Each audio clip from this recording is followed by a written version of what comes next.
Kate says, hi Raphael, hope you're well. I have a question for AMA. I graduated from Breathe in 2014 and now teach a lot of older people in the UK. Shout out to all the older people in the UK. Wondering what the latest research is on osteoporosis and loaded flexion, i.e. roll-ups, roll-downs, spine stretch, etc.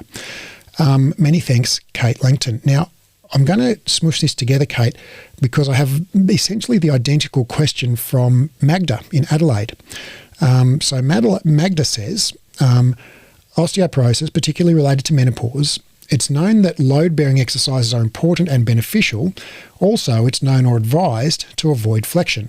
When I read the recommendation, avoid flexion, I'm a little concerned after anyone coming to Pilates group sessions, as flexion is a staple in every session. I'm wondering how strict one needs to be with flexion. Even for a mild, e.g. T-score of -2.5, should one avoid all flexion? A roll down or a roll up in Pilates is a flexion, even if we don't load with weights or springs. Also, some research indicates that extension or isometric exercise seems to be more appropriate for patients with postmenopausal osteoporosis.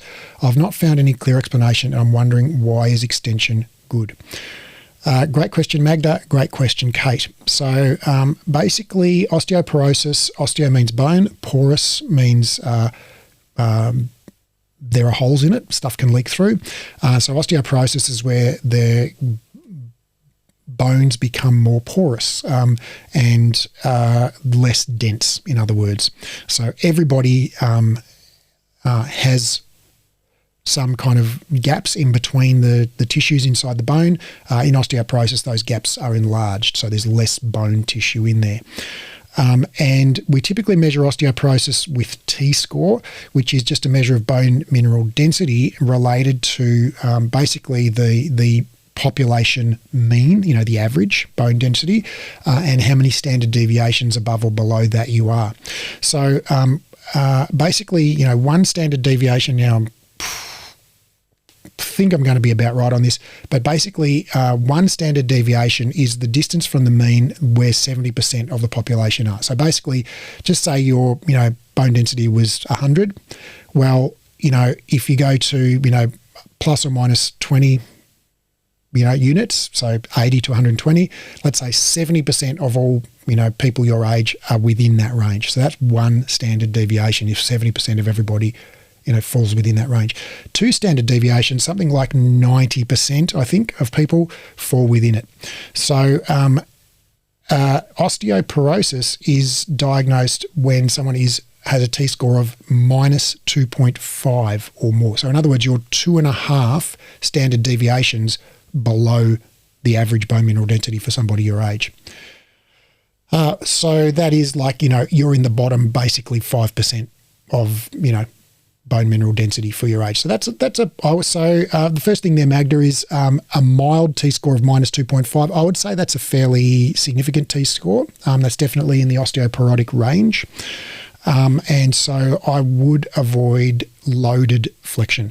So yes, so now to the question. All right, so for osteoporosis and flexion, so the recommendation for osteoporosis, and particularly postmenopausally, women are more prone to this because estrogen plays a role in the calcification of bone, and so after menopause there's less estrogen in the system, and so it's harder for women to deposit additional bone tissue. Now, it has been shown and replicated, and the current guidelines recommend that high load, high impact exercise is optimal for increasing bone mineral density in postmenopausal women with osteoporosis. So I would, look at basically exercise where somebody is doing 85% of their maximum or more. So in other words, an exercise where they can do 5 or fewer reps. So if they can do 10 reps, it's not heavy enough.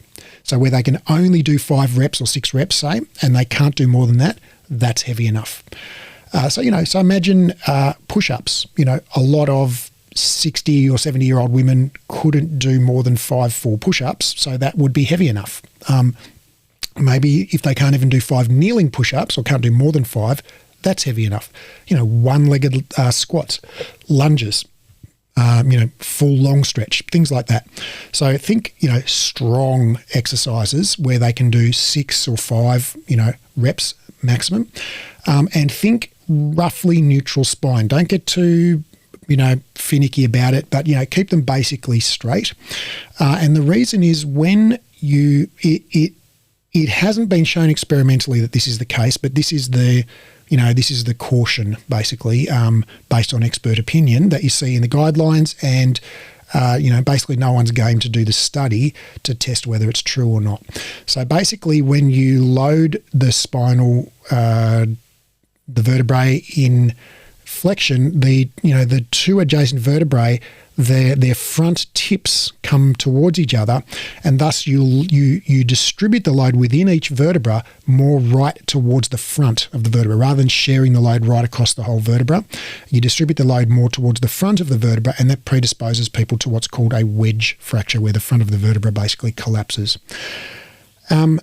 And so, like I said, it hasn't been shown experimentally that is in fact correlated with more injuries, but it's basically, most people who know about it tend to suppose that it is. And thus, it's no one's going to get ethical approval to do that study. So it just goes in as an expert opinion in the guideline. So what constitutes loaded flexion? So, don't think about external load. Think about load on the spine. So when you do a curl up, like a roll up or a teaser, something like that, you use your abdominal muscles to pull your rib cage close to your pelvis, and that causes a compressive load on the spine. So a roll up, in my mind, as my definition, is a loaded flexion exercise, because you are creating a fairly significant, measurable at least, compressive load on those vertebrae. Now, for somebody with a, normal bone mineral density, it's completely and utterly safe, and you could do a million roll-ups without a problem. But for someone with significantly lower bone density, it may or may not be a problem. And they, people may be doing those exercises for years and have osteoporosis that's undiagnosed. And then one day they get diagnosed and you have to tell them to stop doing those exercises they've been doing 3 times a week. And that seems a bit ridiculous. But the guidelines, current ACSM guidelines do say avoid end range loaded flexion or rotation. And so, that's what I would do if I were in your shoes. Avoid loaded movement. So in my definition, a loaded movement is anyone where you're working your abs to get into the position. So things like roll-ups, things like knee stretches, round back, things like elephant, where you're in a rounded position,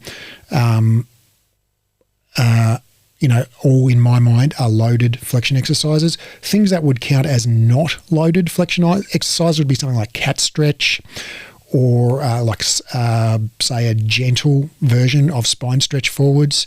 Basically a stretch I would, class as okay. But something where you're basically working your abs, if you're going to work your abs in the position, I'm going to say, don't do it. So I'd say, flex your clients by all means, just don't, and load them by all means, but just don't do both of those things at the same time. So load them in neutral.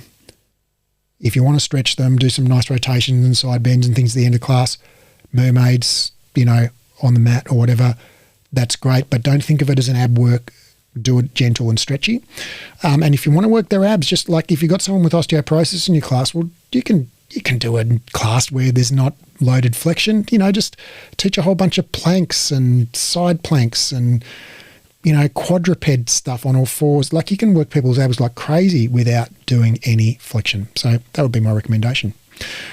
As to the question about extension, I've heard that, they, quote, say it, but I haven't read it anywhere in a scientific paper. So I would say, Joe, that is one that is like,